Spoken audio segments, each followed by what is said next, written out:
పాపిరెడ్డి గారు మొదటి నుంచి కూడా విజయ్ తన పార్టీ పెట్టిన దగ్గర నుంచి కూడా డిఎంకేను ఎదుర్కోవడమే తన మెయిన్ ఎజెండాగా ముందుకెళ్లారు. ఆయన ఎన్నికల ప్రచారంలో నేను డిఎంకేని వ్యతిరేకతను క్యాష్ చేసుకోవడంలోనే ట్రై చేస్తున్నట్టుగా ఆయన స్పష్టంగా క్లియర్గా చెప్పారు. అంటే అది వర్కౌట్ అయిందంటారా?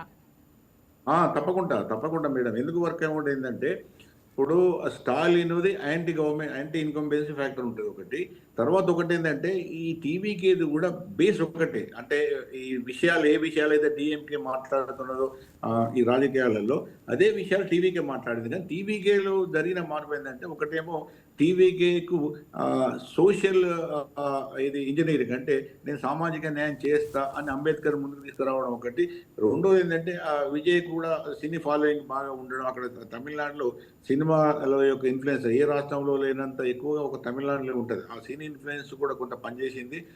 ముఖ్యంగా యూత్, కొత్త ఓటర్సు, తర్వాత డిఎంకేలో ఉన్న ఒక పెద్ద బేసు టీవీకి రావడం వల్ల 30% ఓట్లు వచ్చిందంటే మామూలు విషయం కాదు. 30% ఎందుకు నేను డిఎంకే దెబ్బతిన్నదంటే డిఎంకే బేస్ అంతా కూడా మారింది. ఇప్పుడు ఏడీఎంకే డిబేట్ అట్లే ఉన్నాయి. షిఫ్ట్ అయింది కాబట్టి ఆయన 101 సీట్లు వచ్చినాయి. ఇప్పుడు మీకు దీనిలో చూస్తే 101 సీట్లు వచ్చినాయంటే అది మ్యాసివ్ గా మామూలు కాదు, పెద్ద ఎత్తున. అంటే టోటల్ గా గంపగుత్తగానే ఆయన బేస్ అంతా కూడా టీవీకి రావడం జరిగింది. డిఎంకే నుంచి వచ్చింది పోయింది కాబట్టి టీవీకి ఆ రిజల్ట్స్ వచ్చినాయి కాబట్టి ఇది ఒక విధంగా ఒక నూతన శకం అనుకోవచ్చు. అంటే రాజకీయాలలో 2 బలమైన ప్రాంతీయ పార్టీలను ఎదుర్కొని ఇంకొక 3వ ప్రాంతీయ పార్టీ అందులో తమిళనాడులో రావడం అనేది చాలా ఒక పెను మార్పుకు అంటే ఒక సంకేతకం.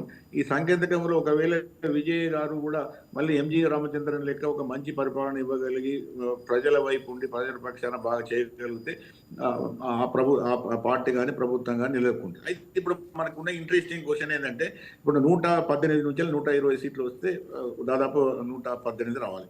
118 సీట్లు వస్తే ఆయనే గవర్నమెంట్ ఫామ్ చేస్తాడు. కానీ ఆ సీట్లు వస్తాయా లేకపోతే ఏఐడిఎంకే మీద ఆయన వేరే ఇంకా చిన్న పార్టీలతో కలిసి గవర్నమెంట్ ఫామ్ చేస్తారనేది ఇప్పుడు.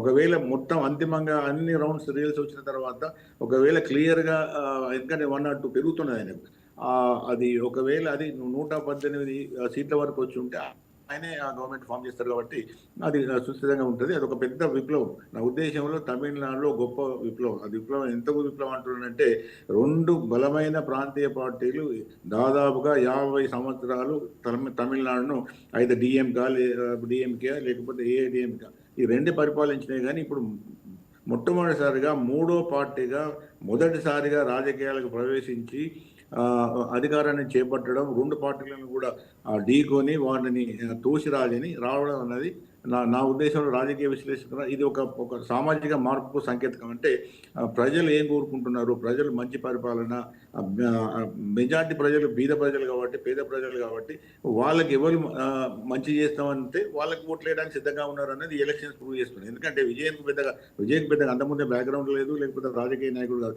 నేను ప్రజల కోసం ఉన్నా, ప్రజలకు సేవ చేస్తా, నాకు సామాన్య ప్రజలే నా దేవుళ్ళని తిరిగిండు కాబట్టి జనాలు నమ్మారు కాబట్టి ఈ లెవెల్లో ఆయన ఓటు వచ్చింది. అదే ఆయన ఎత్తుగడల రీతి ఏం చేశారంటే డిఎంకే బలంగా ఉన్నది కాబట్టి డిఎంకే పార్టీ ఏఐడిఎంకే పెద్దగా సీరియస్ తీసుకోలేదు. డిఎంకే పార్టీని దెబ్బ కొడితే తప్ప ఆ బేస్ను నేను తీసుకుంటే తప్ప నేను రాజకీయాలకు నిలదొక్కోవడం కానీ అధికారం రావడం కానీ గెలవడం కానీ సాధ్యం కాదనేది కరెక్ట్గా ఎవరు ఆయనకు ఆలోచన వచ్చిందా లేకపోతే ఆయన ఎన్నుకున్న రాజకీయ ఎవరైతే సలహాదారులు కానీ ఆయన మిత్రులు కానీ వాళ్ళని ఇచ్చారు కానీ ఆయన కరెక్ట్గా అదే పాయింట్ మీద పోగలిగింది కాబట్టి ఇవాళ డిఎంకే సాగు దెబ్బతిన్నది. దాదాపుగా 120 సీట్ల తక్కువ రావన్నది 40 సీట్లకు వచ్చింది అది.